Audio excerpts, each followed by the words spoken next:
Live from the Business RadioX studio inside Renaissance Bank, the bank that specializes in understanding you. It's time for North Fulton Business Radio. And hello again, everyone. Welcome to another edition of North Fulton Business Radio. I'm John Ray, and folks, we are broadcasting from inside Renaissance Bank in beautiful Alpharetta. And if you are tired of the mega bank experience, and you know what I mean by that term, if you're at one of those banks, we won't mention any names, but if you're tired of computer-generated voices and not being able to get a live person on the phone and not even knowing who can tell you anything about your account, my suggestion is you check out Renaissance Bank. I found they're big enough to be able to handle pretty much any need you can throw at them, but they're small enough to do it and service you in a personal way. Go to renaissancebank.com, find one of their local offices, and give them a call, and I think you'll be glad you did. Renaissance Bank, understanding you, member FDIC. And now we have two fantastic guests today. We have Maria Walden-Sullivan, and Maria is with the Community Foundation for Northeast Georgia. And we also have Chris McChesney, and Chris is with FranklinCovey, and he's the author of The 4 Disciplines of Execution. And Chris is going to be speaking at an event sponsored by and underwritten by the Community Foundation for Northeast Georgia. And that's what we're here to talk about. Maria, this sounds pretty exciting. We are excited. Chris, thank you for being here today, but also Thanks, Maria. Thanks, John. Participating at the event, and that's going to be, and I'll start it and I'll end it with this, November 1st. Mm-hmm. It's at the North Point, Community Church in Alpharetta, and it'll take place between 9 and noon. But you better bring your workbooks with you because Chris is not just make you sit there and listen. He is going to explain how you can turn your strategy into execution. And so, Chris, thank you so much. The 4 Disciplines of Execution is an amazing book written in so many languages. And the reason, let me just give you some insight as to the Community Foundation and why we're doing this. Yeah. The Community Foundation is that we are working to be the convener in the community for both for-profit and nonprofit organizations. And most recently, we've had a nonprofit academy, which Chris's event will also fall under that, but it only speaks to primarily the nonprofit sector. We can give so many seminars on fundraising or strategic plan or board development, but we wanted to take this to a higher level. Mm-hmm. And why not go with this? Let's just, if you're going to go big, go home, just go big. And so this is for all organizations within a community, corporations, leaders in those teams, nonprofit organizations, leaders, and how, especially at the end of this year, how you work towards 2024 and building your strategy and executing on that. And so we thought we would give this gift to the community as let's learn about this from the expert. So that's, yeah. Well, let's talk about, I want to give people a little background on you, Chris. A lot of folks have heard of FranklinCovey and the 4 Disciplines of Execution. I have a feeling a lot of people have seen the book, but they may not know you, right? They see the book all over the place. I've seen it all over the place, airports and what have you. But let's give them a little background on you first and why you are the premier person to be able to give a presentation like this. Well, I'll tell you, John, I love the expression that it's better to fall in love with a problem than to fall in love with a solution. And you have to think about that one for just a second. But 20 years ago, and Maria, you were there, you watched. I remember when this thing was in its embryo. Yep. The team at FranklinCovey in the Southeast region, and Maria, you were part of the team at that time. Yeah. We just dug in on this problem of why so many leaders struggle to execute really good strategies that make sense. And everyone's saying this is a great idea, and yet we're spinning our wheels. And so our teams worked with 4,000 organizations for 20 years, really on one problem. And for someone who has as much ADHD as I have, I'm very proud of the fact that I stayed on one thing for 20 years. Yeah. Wow. Well, you know what that speaks to, though, Chris, is that speaks to how chronic a problem this is, right? If you've been at it for 20 years, it's hard. It's a hard one to solve. So let's talk about that. Yeah. So when we first started to look at this, 2 things showed up. right, around why this is so hard. The first thing we saw right away, and that was that it always revolved around a change in human behavior. People had to do something different. And whenever you're looking at getting a new plan off the ground and what's the definition of insanity? Keep doing the same things, expecting a different result. And it's hard enough to change your own behavior, let alone somebody else's or a whole bunch of somebody else's. So that dynamic was at the heart of it. And we saw it right away. But the other issues was hiding in plain sight. And what we didn't realize, and this turned out to be the key, was that the enormous energy to just keep your existing business going, what we call the day job or the whirlwind, is so intense. It absorbs all the energy, right? So the everyday urgencies of just maintaining the operation are so dominant. If you feel like weeks are going by and everyone's working as hard as they can, and yet we're not getting any closer to that critical goal, then you're experiencing exactly what we were talking about. And so the trick became not about executing the goal, but about how do you execute that new goal or that new priority in the face of this 100-mile-an-hour whirlwind. And so those two, the problem with human behavior and changing habits, combined with the challenge of getting through the day job to really put energy against those things that matter most, that most leaders, when you explain that, basically feel like, okay, have you been watching me? I can feel, sometimes it's good to know that everyone struggles with that. It's so common. Yeah, for sure. And we're also talking about changing culture behavior too, right? Yes, sir. So that's the culture being when you add up all those individuals, right? Collective behavior. Yeah. That's right. And that culture, John, it has an inertia. It has a momentum of its own. Mm-hmm. And it gets very frustrating for leaders because individuals will give them the thumbs up and say, that's a great idea. I love where you're going. I like working for you. This is awesome. And then nobody does anything different. It's just like 2 weeks later, nothing's changed. And breaking that cultural inertia is a no joke problem.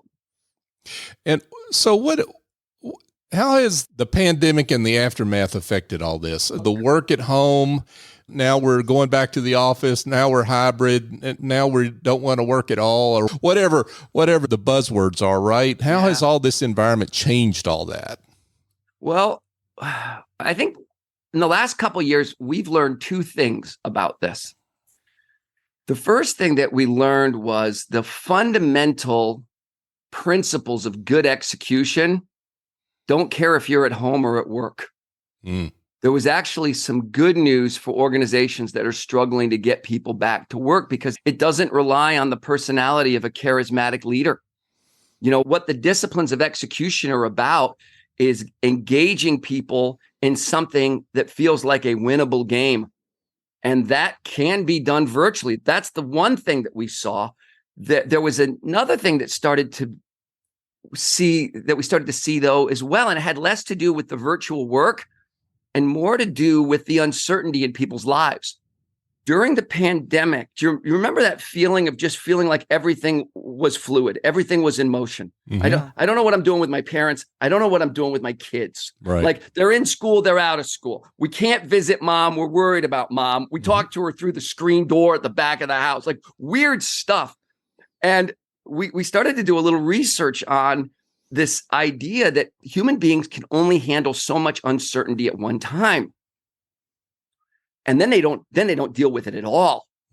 And one of the things we started to realize is that when it comes back to execution versus the day job, the whirlwind, I might not like it, but I know it. It doesn't have a lot of uncertainty. So if I'm dealing with a lot of uncertainty in other parts of my life, it makes it even harder to get away from the whirlwind because I want to just retreat back to what I know. And that new goal, even though it's so important and we're all committed and we all want to do it, it's a bag of, I don't know. Like we got to talk to those people. Before we do that, we got to have one of these. And I don't even think those people like us. And I'll just go back to what I do. Right. So we really started, the pandemic helped us to get our head around how poisonous ambiguity can be when it comes to execution. So those are two high level things that we were aware of. The good news being, hey, the principles of execution work virtually. The bad news being, watch out for an overdose of too much uncertainty in a person's life. Well, and I guess the latter is maybe a good thing if you take that as a lesson, right? That's right. That because ambiguity has always been an issue if you have it, right? Yep. Yeah. Yep. And knowing the tools as a leader. So think about it this way. If I'm a leader, I have to understand that people don't really fear change. This is important. They look like they fear change, right? What they fear is uncertainty. Human beings initiate change all the time. What they don't like is the uncertainty that comes along with change or the ambiguity. And so we started to look at our basic disciplines through that lens. How does discipline 1 take ambiguity away? How does discipline 2 take it? Like, if you can take the ambiguity out of goal setting, you get much more action around it. I love that. And Chris, you said something as far as the uncertainty. And I think of the nonprofit sector, especially like working in a community. There's so many uncertainties with fundraising. Who's going to show up for your event? Or if you're working in a citywide initiative, like, I know you've done tons of those. Yeah. How is everyone going to come on board and how do you get people involved? And so I think you've done a lot of work with both areas, but I immediately go to the uncertainty. Wow, what happens in the community and why we're doing an event like this? I really think what you're saying is really important in the nonprofit space. Maria, my wife, Constance, has been heavily involved with a local nonprofit called Family Promise. And they help, you're both nodding. Oh, yeah. You know about these guys, right? Yep. Sure. And she's been heavily involved with them. And it's a great organization, but wow. Like, I thought the executives I coach have to deal with challenges, right? It's when you don't sign a volunteer's check, like the stakes are so much higher and there's so many variables that they have to deal with. But turns out that, again, the basic principles of execution become really important because as a nonprofit, I don't have some other levers. I can't always do a lot of the other things that other managers, for-profit managers, have at their disposal. So I have to be really good. I have to be really good at the fundamentals. That's right. And that's how I hear this. And that's pretty exciting. In fact, we do a lot of work with Family Promise. Good for Constance, excuse me. Yeah. Awesome. She's gotten me into it too. I'm at the galas. Oh, yeah. Nice. Well, I think they're actually going to be at this event, in fact. That's wonderful. Right on. Yeah. Folks, we're here chatting with Chris McChesney. Chris is the best-selling author of The 4 Disciplines of Execution and executive with FranklinCovey and Maria Walden-Sullivan. Maria is with the Community Foundation for Northeast Georgia, and we're chatting about an event that's coming up on November 1st, 2023 at North Point Community Church in the morning, 9 to 12. Register at cfneg.org. So, Chris, at a real high level, we want people to read the book. We want people to come to the event. But let's talk about these 4 disciplines at a high level. Yeah. And let me preface it with a statement. I read a book recently. A lot of people have read this book called Atomic Habits. And it's getting a lot of press right now. It's really good. Yes. And he says something. I kicked myself, Maria. I thought I should have said that. I was so close to saying that. But I want to preface it with this thing that James Clear says. So Clear says, we don't rise to the level of our goals. We fall to the level of our systems. And I thought, wow, is that critical for what we're talking about? So when it comes to this natural ability for the day job to push out all of our other goals, we don't rise to the level of the goals. We need a system. And so that's all the 4 disciplines are. The 4 disciplines are not how you run your business. It's how you execute something while you're running your business. So I'll just say them really quickly. The first one is called Focus on the Wildly Important. And it's all about getting clear about what's whirlwind, what's or life support, and what is the wildly important goal that we're going to apply the 4 disciplines to.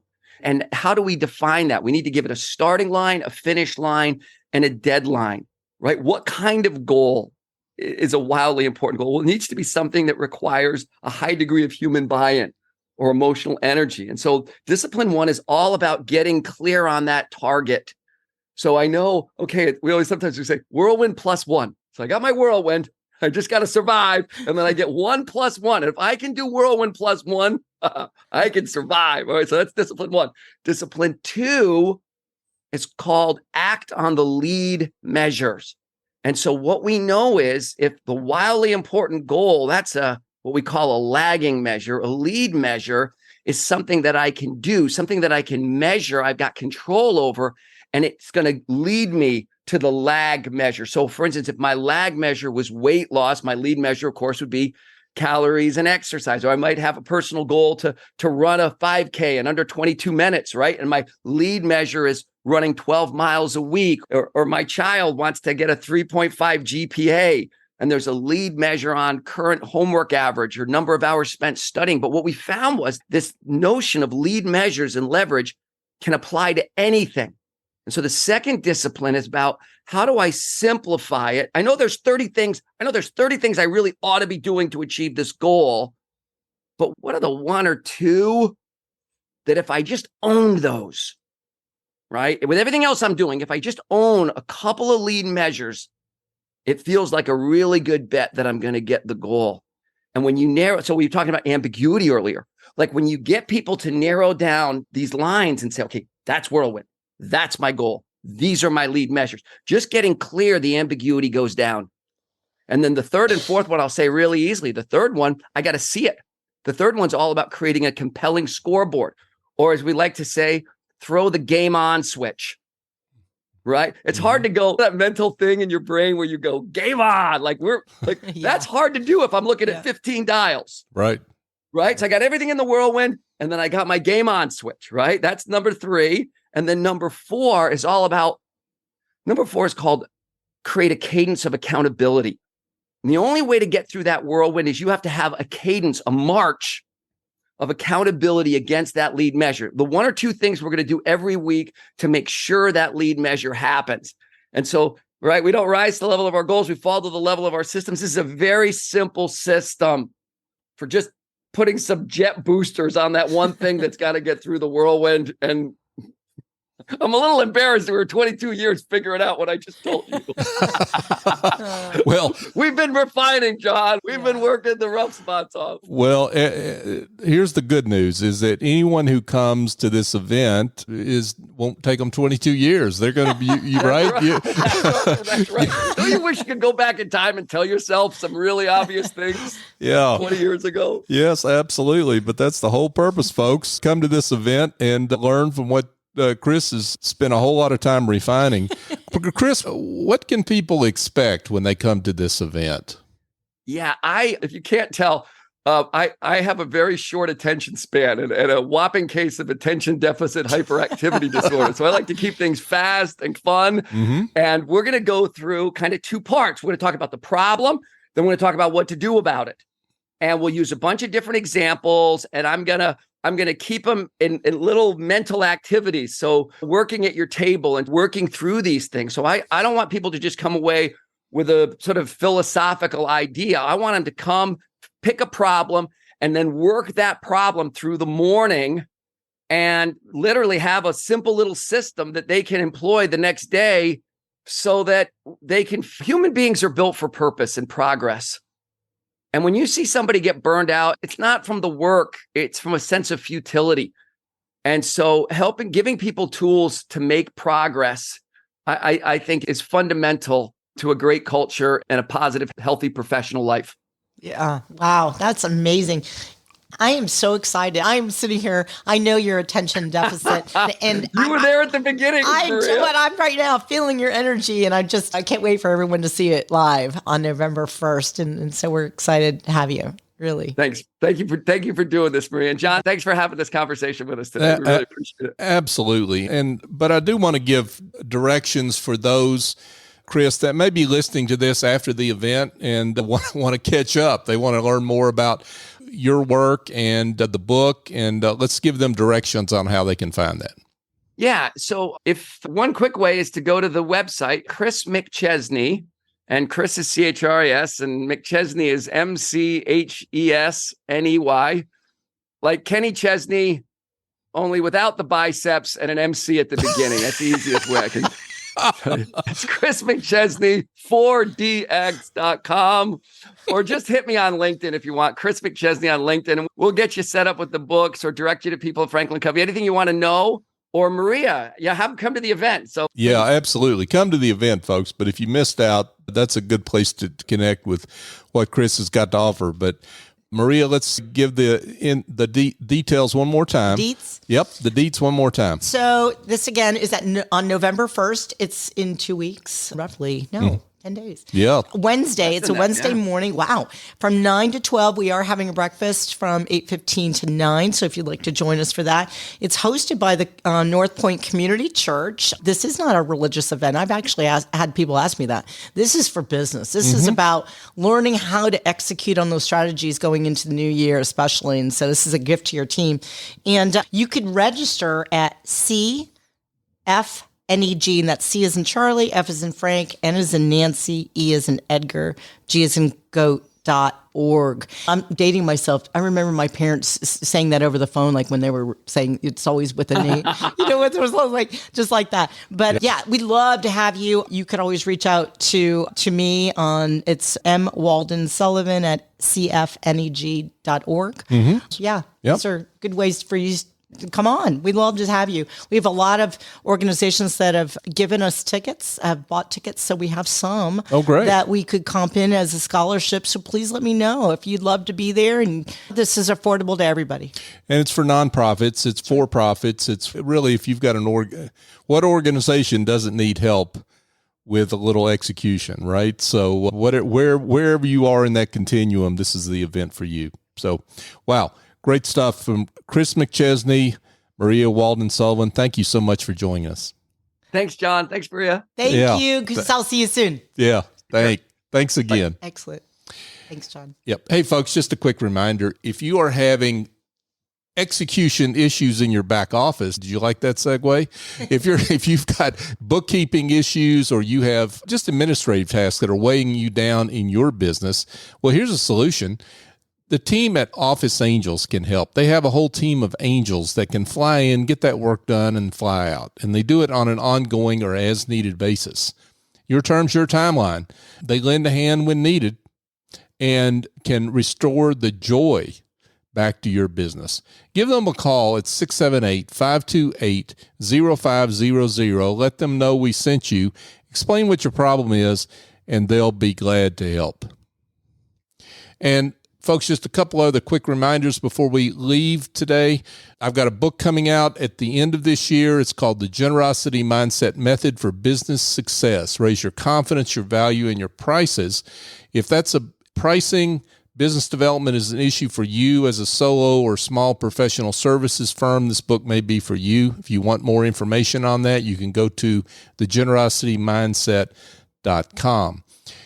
Also, I just want to thank you, our audience. You are fantastic. You, our listeners, have supported us for these past 7.5 years, and we just passed show number 700 for North Fulton Business Radio, and we're excited about that milestone. And we've only gotten this far because of you. And you continue to share the show when you've heard of a great business leader like Chris that we just had here today talk about the work that he's doing.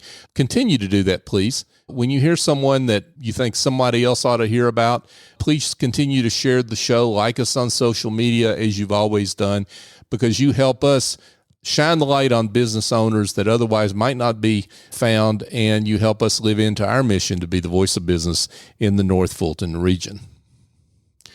So for my guest, Chris McChesney, Maria Walden-Sullivan, I'm John Ray. Join us next time here on North Fulton Business Radio.